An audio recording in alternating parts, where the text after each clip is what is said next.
Oop, there's Aaron. This is the perfect intro for this episode. The perfect intro. I selected the wrong camera view because I'm not making this up. So every podcast, I always ping Aaron or Aaron pings me and we chat, yeah, and whatever. And then we kick it off and we dial in. And I made one minor change and not even a change. I shouldn't have done this. But Skype prompted me when I booted up the podcast box and said, hey, do you want to install an update? Yeah, whatever. It's good to have Teams always updated. Occasionally we do use Skype anymore, although we're mostly Teams now. Installed it. Aaron calls me, can't hear him. What? Can't hear. I can literally see the audio coming in, being recorded. Everything looks good, but I can't hear him. I unplug my speakers, plug them back in. I can hear Aaron. It's great. Oh, we're good. We're 2020's off. We're back. Everybody's good. And then I could not adjust the audio. Every time you went to the little speaker and drug it on anything other than 100%, it would give you that loud, like, blong that Windows does when you've made an oopsies. And well, we're back. And I kicked off the podcast with the wrong camera view. How's it going, Aaron? Well, yeah, welcome to our podcast on Windows. Yes. This is exactly how this is supposed to go. Yep. It's going okay. It is. I mean, it won't stop raining in Seattle. It's driving me crazy. I thought we were going to have summer, and the old adage that summer in Seattle starts on the 4th of July, I think, is going to hopefully be true this year because it's around the corner and we need warm sun. But I don't know. It's going well. We're in this, what they have affectionately coined phase 1.5 at a quarantine level or a stay-at-home order level, which means they're starting to reopen things, outdoor dining. I think that you can attend your office if you have crazed provisions in place, and then you only get 25% attendance max, things like that. So we're all just continuing to work from home. It's more or less business as usual, and things are cooking. Well, if you could bring some of that rain to Cincinnati, well, I have the opposite issue. We haven't gotten rain, like a good rain, in a while. And so, I don't know. Otherwise, it's honestly beautiful here. It's about, it's exactly 75 degrees outside right now, and the wind is blowing, and this is ideal. So that's awesome. Yeah. Yeah, 50 and rainy. I mean, it might as well be October right now, November, or the middle of February sometimes is this way. Mm-hmm. So, I don't know. Yeah, you take what you can get. And this week, this month, Microsoft has given us a lot, actually. Thankfully, no zero-day vulnerabilities, I believe, but I'm slightly confident that this is a record for Microsoft. They're putting out 129 CVEs for this patch, that's a lot. I mean, that's a healthy number. Yeah, and the thing about it is the last podcast we were talking about the feedback on all the blue screens and all that, and it's an isolated issue and it's not that common and all this and that. Well, we're having all kinds of issues like that. Oh, really? In our organization, not all kinds, but certainly on mainstream devices, of which I carry one. People are seeing them. I haven't had the problems, but to the spottiness, but they're common enough that. We're starting to see them. So I don't know. I don't know how invasive this one's going to be. Hopefully not too gnarly. Doesn't look like there are any early indications of crazed gnarliness, but we're also seeing changes in the adoption, at least the naming of the adoption channels, as you pointed out, Brad, huh? Yeah, it's almost, as you were saying that, well, jumping back to the patches, the idea that jumped into my head, and I don't know if this will go anywhere or not, is almost like we need a third-party barometer, if you will, if you should accept these patches right away, right? I mean, like, you get the early feedback, like, nah, maybe, I don't know. I bet there's something to that somebody could come up with a metric on. A doomsday clock is the wrong analogy, but, like, you know what I mean? Like... yeah. Like, I mean, it's almost like you get all these ratings, right? Yeah. So you buy anything from anybody, and you go and see the ratings. Well, I mean, this one looks really great. It has all the features I want, but only has 3.5 stars. I want at least 4, exactly, 4.5, exactly. Right? So are we going to have some kind of rating system we can pool together? You could do one, we could do one. We can get some other outsiders to do some, put together our ratings, and this release is a 3-star Windows patch, and so you might want to wait a couple of weeks. I mean, before installing. I know we're joking, but in the back of my mind, I'm like, maybe that's not a bad thing to put on Petri. Like, I mean, Really, really. I mean, but the thing is, it's the same thing about trade-offs, yeah, right? And we talked about, I think it was in one of last year's episodes about doing testing of yes, patches before you roll them out, and that is a good idea, but how much time can you take to do all of this? And there's still a hmm lot of nuance in people's individual configurations on their systems, and is that a source of problems? And but yeah, I mean, I think that it is worth doing some testing, especially depending on your device strategy. If you're not standard on devices, which I don't know that anyone is hmm anymore on like a single model, then you're going to be dealing with some variations, and yep, where do you draw the line? yeah.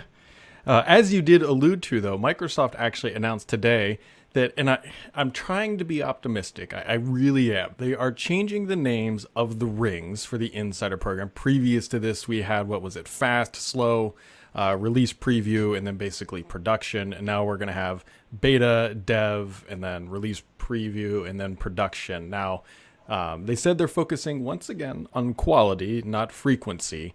And so I am hoping this isn't skin deep, but here we go. It's a change. Isn't it though? Isn't it more or Yeah. less just renaming kind of what they already Yeah. got? That's what it struck me as, more or less calling it channels rather than rings, which maybe is to say, to maybe sort of a mental picture that you're not, that the goal isn't to get closer to the center. You don't want to necessarily be on the inside. You want your own lane of the track to be Right. in. Is that, I mean, is it sort of a psychological I, difference really more than anything? the only thing that I can like logically conclude here is that they're aligning it to Office, I believe, does beta and developer rings. We know that Edge does, and so, or I shouldn't even call them rings, channels anymore. And so now Windows will be doing that. And they put out a very, very long blog post to announce this, which I think, to Aaron's point, is okay, well, like we get it, but like the proof is in the pudding. Let's see some material improvements. Let's see how fast things really go and what their strategy is going forward. But right now, it appears to just kind of be surface level, at least Yeah, it so does. far. It seems like just a taxonomy change, Yes. right? I mean, that really is what it seems like. And I don't know a reason why you would use the dev channel unless you were actually developing software. And then you'd want to test and keep pace with those things. And hmm even then, if you were a dev, I don't know that you'd want to be using the dev build. If you're in test, I could see hmm that. But if you're doing, I don't know. Well, there are of course circumstances that are opposed to this, but generally, I don't know. To me, it seems like for most people, they'd want to do the beta channel or the release preview channel. For most Yeah. IT people, I think the Microsoft is saying, "Hey, IT people, use beta." Yep. But I think that if I were actually getting my hands dirty in IT, I would probably, I don't know, maybe consume beta and test it on your own stuff, but then for the most part, do stuff more into the wild on the release preview. I would be conservative, would be my Yeah. guidance. So Right? I here's mean, we started this by making jokes about how even the production releases are kind of yeah. twitchy, shall we Yeah. say? Right? I mean, Yep. it's a new day, Brad. So here's a question for you, and I didn't preempt you with this. So if you're shooting from the hip, totally fine. Do you have a feeling for what I would say most businesses, what version of Windows they're running right now? In terms of the build number or the Just in fully, general. I mean, I'm just more yeah, curious, like where most businesses are living right now. yeah, for sure. We have a pretty good feeling about what's going on. Um, Overwhelmingly, everyone's on Windows 10. Yep. There's about among our customers, hmm literally only 2%, I think, are still running Windows 7. Okay. Many organizations still have a bit of Windows 7 lurking around that they're keeping healthy hmm for a ton of reasons. The expensive, fancy, one-off Sure. imaging device that cost $5 million that they don't want to replace because it runs Windows 7, for example. hmm Um, but aside from that, pretty much everyone's on Windows 10. Most people are on 1909 Okay. as far as I know, hmm with and most meaning like 55%, and the Okay. other, I mean, maybe it's 60/40 is on the one prior 18 or not, Mhm. or 1804, whatever. Yeah, The yeah. one, Yep. sorry, I don't know all the numbers off the top of my head, but There are quite a few of them. that's generally it. Gotcha. 2004 is next, right? Hmm. Isn't that right? Yeah, that's the one And that just so dropped. Yep. yeah. And so we make jokes internally about calling it 2004, like Yep. it's a build from 2004, when really it's, Hmm. you know, 2020 Yep. or 04. Um, but we're not seeing super quick uptake on it. It's June. I don't know if by another or podcast or two here, Brad, that we'll see that much more on it. I think that people are being a little bit more judicious on how frequently and aggressively they're rolling these things out. Hmm. But yeah, I mean, I think the overall indication is that people are, um, maybe not latest from an update perspective, but pretty much everyone's on Windows 10 and at least on last or one prior, Gotcha. right? And sort of current Yeah. or No, one prior. well, Call it, that's good to know. I mean, I was just more curious to see what you guys kind of feel out there. yeah. Very And, good. and we're trying to encourage people to kind of keep pace more, Hmm. right? I mean, it's in everyone's best interest from a lot of levels. There is seems like a lot more sort of community backlash and pushback on update strategy than I recall seeing in Yeah. the last 18 months. The last 3 months has been particularly kind of negative and bashing. And I think it's because of a lot of the flip-flopping Hmm. that's been going on from the update and release strategy from Microsoft. But overall, the engineering process hasn't changed that much. I don't know. It'll be interesting to see what plays out the rest of this year and post 2004. But yeah, I mean, I think people are working hard and doing generally a good job with it. And um, I don't know. I mean, I think everyone has their share of complaints just as we do. Yeah, I think, yeah. Well, You know? I think we will always complain about something. And I don't mean that pessimistically, but it's a challenge. I mean, Windows is the most complex code base on the earth. I feel pretty confident saying that. And it would be a miracle if they shipped an update that didn't have a problem. But here we are anyway. So life is going on. Life is good. We actually got a really interesting question that comes in from Miss Christine. She wants to know a question, or pick your brain. Sorry here, Aaron. She says, does Aaron have any suggestions for inventory management of laptops and software running on them? I've been struggling with pulling out old hardware and refreshing it, and I'm handing out these to work from home users, and knowing which version of Windows is on the laptop that is in storage, 7 or 10 or whatever, would be really helpful. Does Aaron have any suggestions? Interesting. So the question is, she doesn't know what version that the user is using, or that the device that they're sending them is loaded with, I or the device believe in I believe storage. her. I interpreted it as she pulls a laptop off the shelf in the back office, and she looks at it and doesn't know, without really opening it, like what is on that machine.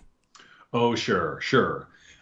So of course it needs to be on a network and running in order to get any of that information either Hmm. way.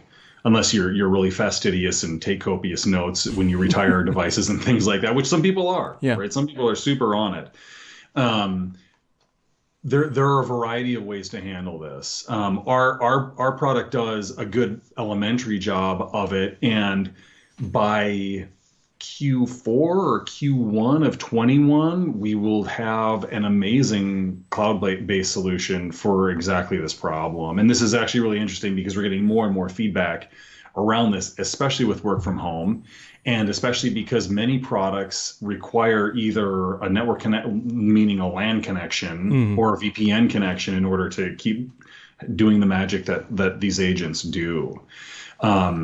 So the great thing about a product like Smart Deploy is that if you are connected to the internet, and you've got the agent running on the endpoint, you can have all of that information at pretty much, at a right click and tell me. So I think, and there are a lot of products out there that do this. It's just a matter of how much infrastructure you want to stand up to do it, Yeah. and how much kind of ancillary trimmings and requirements you want to have. Do you really want to kind of deploy and manage a server service locally? But if you want kind of a lightweight, nice cloud-based way to do it, you can start with us now, and then more awesomeness is going to come. The other thing is, if you trust the device, you can always get it out there and just have a product like ours do its thing over the air, right? I mean, from the cloud over Wi-Fi even, and kind of reset from wherever it is, more or less. Depending on the quality of the connection, of course, it takes some time, but if you're replacing a device, there's no problem if you're even drop shipping from a partner or like a VAR or a reseller, and just send it to them, and regardless of what's on there, either pick it up from where it is and update it, or flatten and reload, and give them a nice fresh image to work with. And then we can even do migration of data and all the trimmings. So that's a nice way to go. If you, in fact, you are talking about, sounds like sort of a hardware refresh, hardware migration scenario, perfect opportunity to do that. And we are right now, because everyone's doing work from home, seeing a ton of people tackle this with our stuff. It's really amazing to see, sort of going back to this question of where is everyone right now relative to what Windows operating system they're using. Some people were sort of prepared at an infrastructure level to undertake work from home. Other people were fully like there, where it was already kind of set up for them. A surprising number of people were pretty unprepared, ranging from pretty unprepared to totally unprepared, and just kind of living with the old stuff. And I think there's a great moment of reckoning, and we're seeing this in some of our own business metrics, of people confronting that issue. And now that things are warming back up business-wise, we're starting to see people undertaking these projects and really overhauling their endpoint management strategy, which is very, very fascinating. You know, that the amount, and we knew this was going on, right? That the number of people putting off these projects and waiting to undertake this, and sort of marginalizing this. And you have to pick your battles, obviously, right? I get it.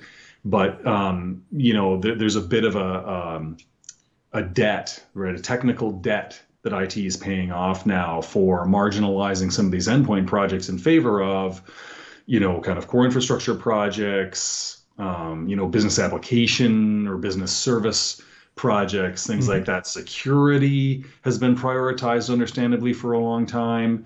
And hopefully people who undertook those did it the right way, so they can apply that nice security infrastructure to these remote endpoints that I think a lot of people are still working with. But I don't know. I mean, a lot of places are really running back to work too. I don't know. I mean, where you are, it's going that way, isn't it? Ohio's been charging back to work. Yep, it's slow.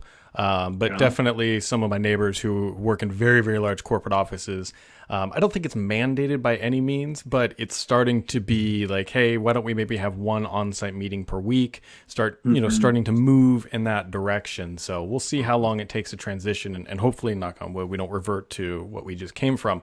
But there's definitely starting to be a shift, rather than everybody's at home. Like, okay, let's start maybe are we every other day type scenario, and figuring out what the new path forward is going to be. Yeah, that really begs a good question, which is sort of the long tail in terms of the impact on business and the way that we do work, right? I mean, for so many of us, at least in our little bizarro microcosm of the IT world, our expectation is we can work from anywhere, but not every organization is that way. Many IT organizations, like, in fact, one of the few people who are in our office right now is one of our IT people. Thanks, Spencer K. By the way. And that's because we're kind of trying to get prepared and make sure everything's ready when people do start showing up. So if it's going to be, as you pointed out, I think correctly, sort of a longer term hybrid mode where we're doing a couple meetings and maybe a day a week, and maybe some people are doing a couple days a week. What is that going to mean for some of these projects that IT is having to do? What's that going to do kind of for permanent changes? And I know that we talked about this last month, of kind of how organizations are thinking about that, institutions are thinking about this. 60 Minutes just did a thing on how colleges and universities Hmm. are responding to this, and that has massive ramifications on all kinds of technology considerations. So it's a complex thing for IT to unwind, and it's hard to make recommendations when you don't know what the outcome is going to be, right? So Yep. a CEO says, "Hey, make this ready to go for what?" Right? For anything? Well, that's going to be expensive. What scenarios do you want to have Hmm. supported? And that's, I think, maybe part of what Christine's asking about here as well. Of how do I keep track of this stuff when it's off site now, and maybe it'll come back on site, but meanwhile I'm trying to stay on top of this. It is a Yep. challenging job, but bear with us. Logistics is the real deal. And so it's one thing to deliver an update. It's another thing to keep like exactly what you just said, monitoring the hardware. Where is it in the world? What state's it in? It's a challenge. Right, right. And is this really going to create a time and a place where people have more permanent flexibility? Yep. Right. Does it make sense that our world is more that way anyway? And large organizations are anyway, right? Any organization over, say, 1,000 people generally are not all in one place anyway, right? Maybe there's a warehouse or a manufacturing facility, or a sales office or a branch office. I mean, scattered thither and yon, and, Hmm. and, and you're already kind of running this rodeo anyway. So what really does it matter if 20% of people are always at home any given day of the week? And are Yep. you really prepared for that? Is your network prepared for that? Are your services prepared for that? Are you prepared for that from a security posture perspective? That's another whole undertaking. So, yeah, I mean, there's a lot of interesting scenarios that have emerged here that I think are worth reflecting on and considering when you go back to either your management, the CIO, the CEO, to make some recommendations about how you're prioritizing things for kind of thinking about end of year, thinking about next year's budget, for example. I mean, it's not Hmm. too early for those of us who work Yep. on the calendar. So challenge. Interesting. Yeah, no, it really, really is interesting. Aaron, what else is going on? Obviously, you talked a little bit about you guys are starting to head back into the office.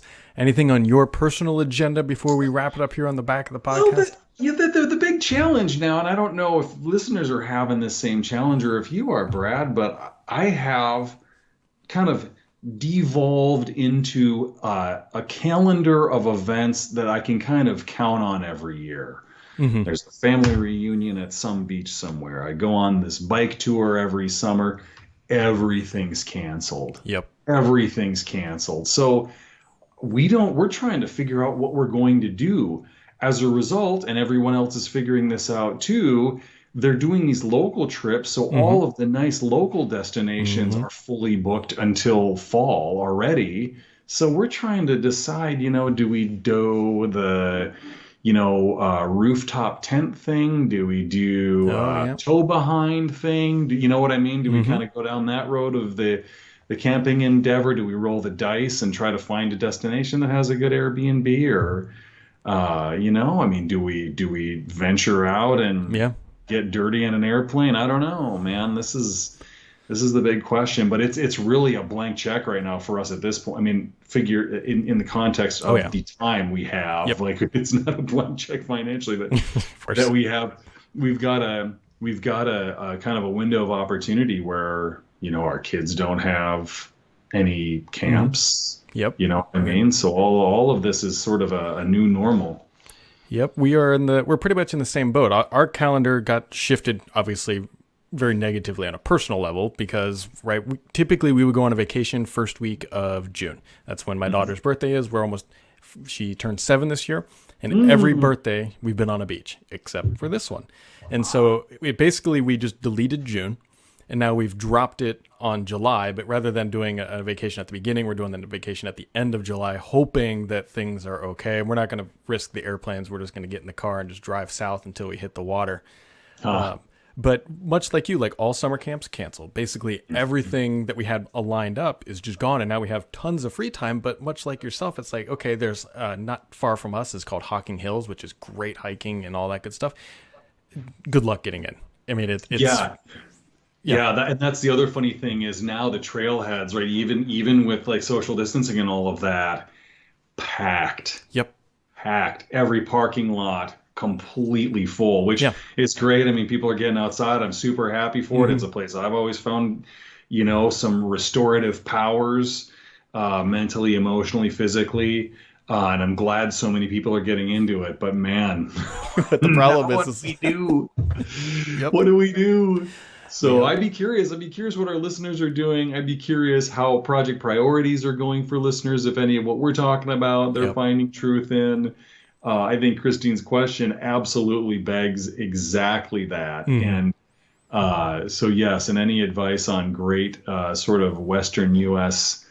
destinations would be welcome as well. Oddball ones, though, right? Not ones Yeah. where everyone's going. Yep. You know, if We'll it see. if it ends in national park, it might be a struggle at this point. I mean, Yes, fortunately or unfortunately, any way you look at it, they're going to be busy. So that's that's all you can right. do. That's all you can do. Right. Which is So, a good thing. I mean, it ends up being good as long as people are getting out. yep. So, Fully agree. Well, Aaron, we very much appreciate you taking time out of your busy day. And everybody else, make sure to hit the subscribe buttons. Drop us questions, much like Christine did. We love answering them. It also makes these things a little bit more applicable, hopefully, to everybody listening for the challenges and struggles that you are going through. But we'll catch all of you right back here next time.